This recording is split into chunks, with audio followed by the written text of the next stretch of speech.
저희는 시어머니와 식사를 따로 하기로 했습니다. 스트레스 받지 않는 방법을 찾다 보니 이 방법밖에 없었습니다.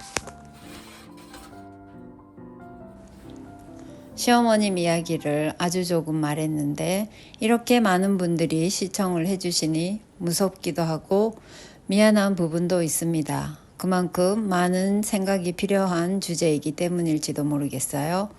말투가 좀 과격한 단어를 사용한 것 같아서 죄송합니다. 특히 일본 사람을 폄하할 생각은 없습니다. 좋은 사람이 일본에도 엄청 많습니다. 개인의 의견일 뿐인 것을 화를 내지 마세요. 제가 일본인과 결혼을 해서 일본인 시어머니와의 문화적인 차이로 인한 불화가 있지만 한국도 시어머니와 관계 대단하지 않습니까? 서로 다른 인생을 살다가 만나는 타인들끼리 어떻게 좋을 수가 있겠습니까? 세상 사는 곳 다 마찬가지입니다. 저도 시어머니를 365일 계속 미워하고 사는 건 아니에요. 사람에게는 양면성이라는 것도 있지 않습니까? 얼굴을 마주했을 때는 눈길을 피하지만 걸어가는 뒷모습을 보면 저도 가슴이 짠하고 마음이 아픕니다. 사람의 마음이 참 여러 갈래구나 하는 생각도 듭니다. 제가 앞으로 하는 이야기는 그냥 심심풀이 땅콩쯤으로 생각하시고 너무 심각하게 생각하지는 마세요. 오늘 제가 하고 싶은 이야기는 시어머니와 함께 살게 된 경위와 서로 스트레스 받지 않고 공존할 수 있었던 방법, 그리고 일본의 주택값인데요. 제가 실제로 경험한 이야기와 저희가 집을 지을 때 있었던 이야기 같은 것을 말씀드리겠습니다.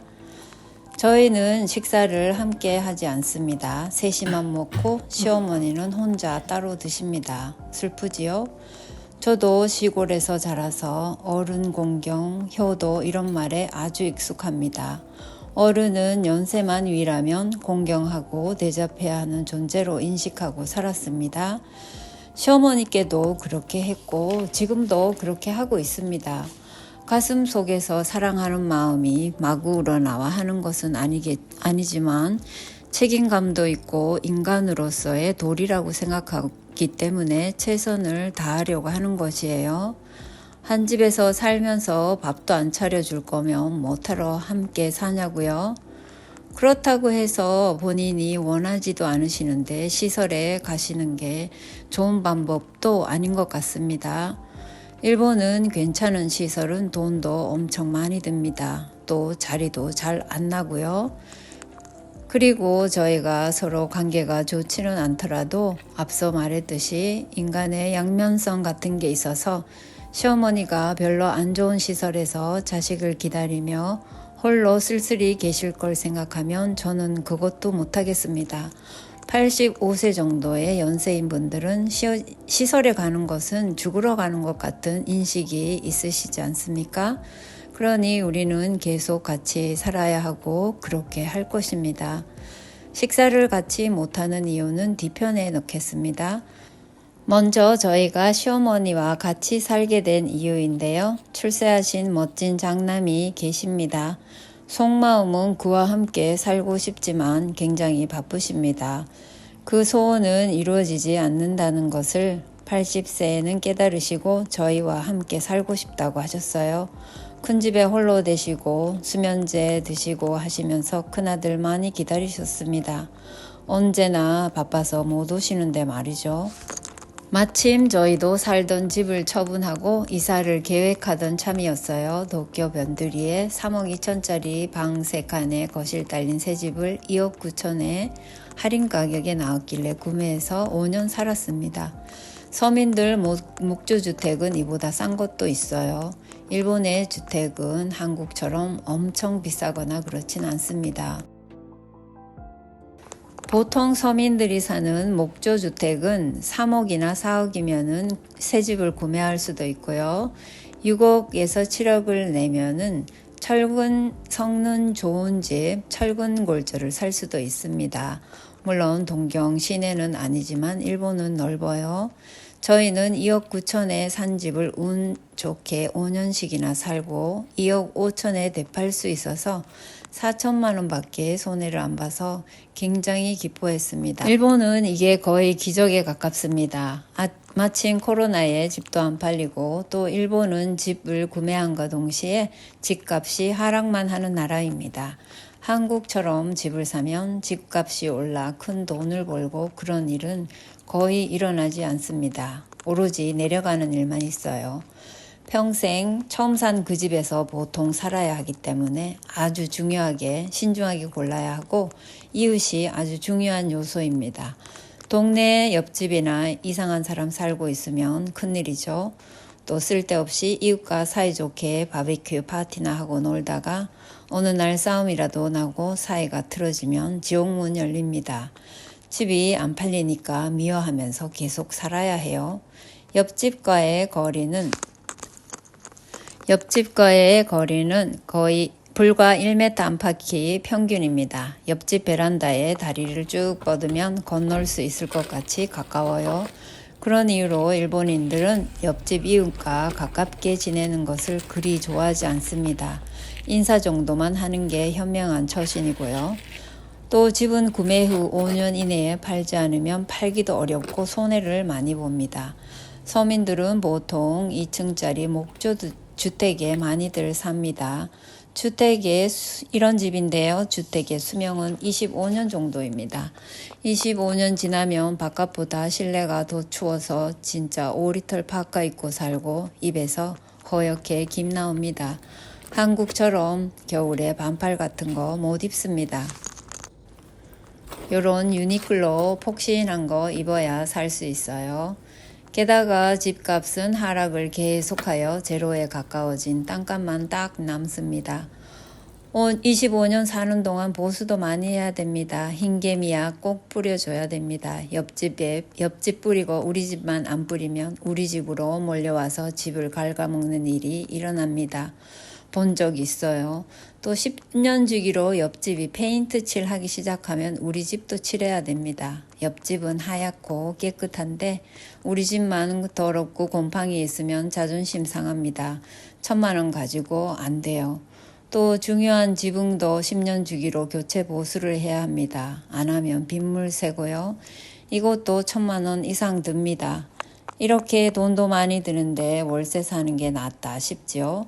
그럼 월세는 역에서 10에서 15분 떨어진 곳에 방 서너 칸짜리가 130만 원 보통 합니다. 결혼을 30살에 해서 80까지만 산다고 쳐도 50년 하면 거의 8억이 나오는군요. 땅이라도 남게 주택을 저는 택할 것 같아요. 주택 사면 재산세도 많긴 합니다. 35평이면 거의 160만 원 이상 내야 됩니다. 저희는 첫 집에 불만이 생겨서 팔고 새로 사려고 마음을 먹었어요. 마침 어머님도 함께 살게 되어 집을 짓게 되었습니다. 여기까지 들어보면 왠지 돈이 좀 있나 보네. 집을 2번이나 팔기도 하고 짓기도 하고.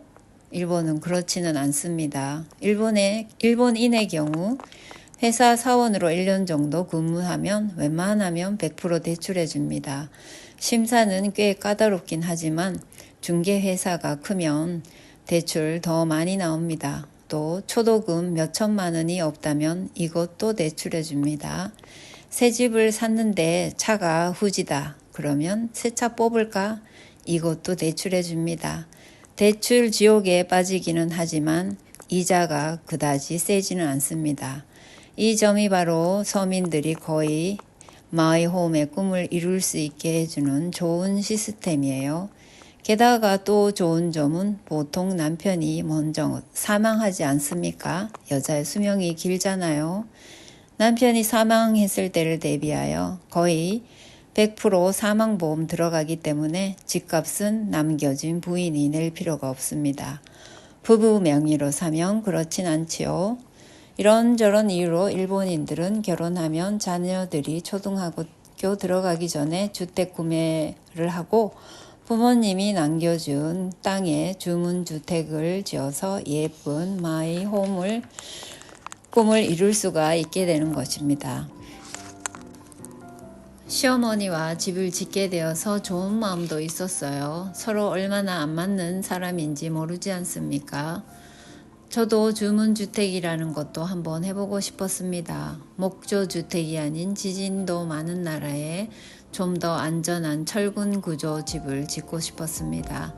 일본에서 서민이 보통 목조주택이 아닌 철근 구조 집을 짓는 것은 복이 아닐 수 없습니다.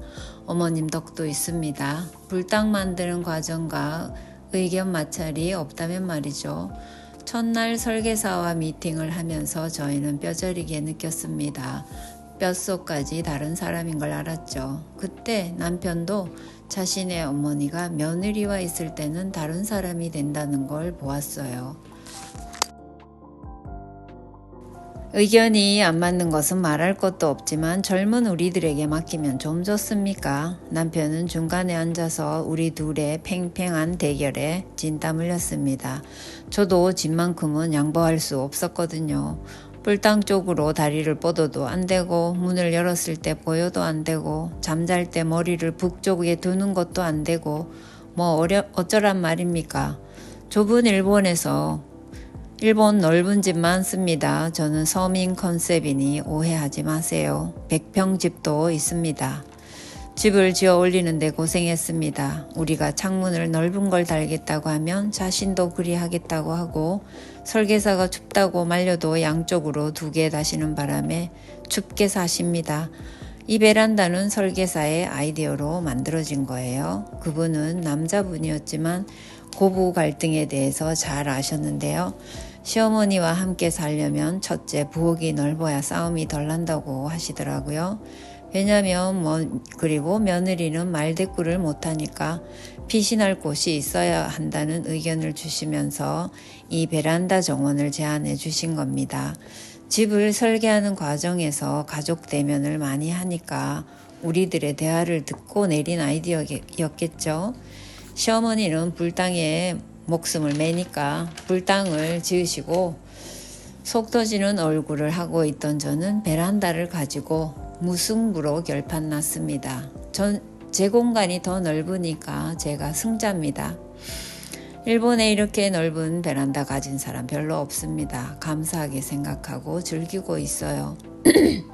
식사 따로 해야 하는 이유를 해야 되는데 그것도 할 말이 너무 많아 여기에 다 넣기가 불가능합니다. 2부에서 계속 할게요. 죄송합니다. 그리고 앞으로 드라마 같은 며느리 사연 있으신 분 저에게 메일 주시면 익명으로 읽어드릴게요. 어떤 분이 제게 남편 몰래 이런 곳에서 시어머니 욕한다고 하셨는데 남편 다 압니다. 남편은 제 편 아군입니다. 아무리 시어머니가 저에게 얄미운 말을 하고 계속 속을 뒤집어 놓아도 괜찮아요.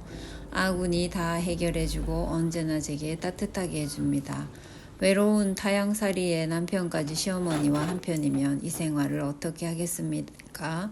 며느리 없는 곳에서 어머님에게 잘해주면 되지요. 시어머님 모시는 며느님 계시면 남편분이 따뜻하게 해주세요. 시어머니를 무지 미워하다가도 또 친절하게 돌변하는 날도 있습니다. 이러면서 세월이 지나가는 것 아닐까요? 저는 시어머니와 살아서 화가 날 때가 있긴 하지만 불행하다는 생각은 해본 적 없습니다. 사랑하는 가족이 있기 때문이겠죠. 당부 말씀 하나 드릴게요. 제 영상 보시고 불편하신 분은 행복해지는 유튜브 보세요. 세고 셌습니다. 저는 교양 방송 하는 게 아니지 않습니까? 제 채널이니까 제 마음대로 하는 겁니다. 악플은 사양할게요. 다음 2부 빨리 올리겠습니다.